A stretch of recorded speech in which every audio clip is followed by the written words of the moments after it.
Pairs of positive integers a comma b are there such that HCF of a comma b is 1 and a by b plus 14b by 9a is an integer।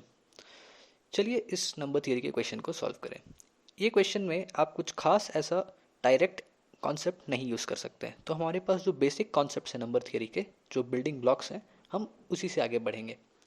सबसे पहले हम LCM लेंगे 9ab का और इस equation को थोड़ा simplify करेंगे। तो हमारे पास आता है 9a² plus 14b² by 9ab। और इसको अगर आप देखें तो 9a² plus 14b² by 9ab एक इंटीजर होना चाहिए, क्योंकि क्वेश्चन में तो वही दिया है। तो इस एक्सप्रेशन से हम देखेंगे कि 9 जो है वो 9a² प्लस 14b² को तो डिवाइड करेगा ही करेगा। इसका मतलब है तो 9b² को भी डिवाइड करेगा। अगर 9b² को डिवाइड कर रहा है तो 3b को डिवाइड करना चाहिए। ये तो पता है आपको क्यों, तो साफ बात है, क्योंकि अगर b² 9 से डिविजिबल है, इसका मतलब b का एक फैक्टर तो 3 होगा, इसका मतलब 3 तो b को डिवाइड करेगा।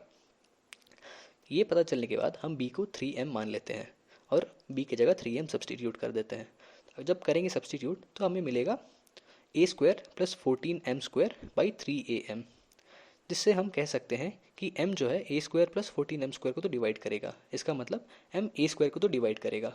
लेकिन हमें ये पता है कि a और b का HCF 1 है, इसका मतलब a और 3m का HCF 1 है, जिससे हम ये कहेंगे कि HCF a और m का भी 1 होना चाहिए। कब ये पॉसिबल है? ये तभी पॉसिबल है जब m 1 हो। तो चलिए m को 1 से रिप्लेस करते हैं, तो b का वैल्यू तो 3 आ जाता है। तो अगर b को 3 से ही रिप्लेस कर दें डायरेक्टली, तो हमारे पास जो पिछला एक्सप्रेशन था उसमें अगर हम b इक्वल टू 3 डालें तो हमारे पास जो फाइनल एक्सप्रेशन आता है वो है a² प्लस 14/3a। और a² प्लस 14/3a को इंटीजर होना है। इसका मतलब a² प्लस 14 तो a से डिविजिबल होना चाहिए और 14 का मल्टीपल होना चाहिए। तो पॉसिबल वैल्यू a के क्या होंगे? तो a के पॉसिबल वैल्यू होंगे 1, 2, 7, 14।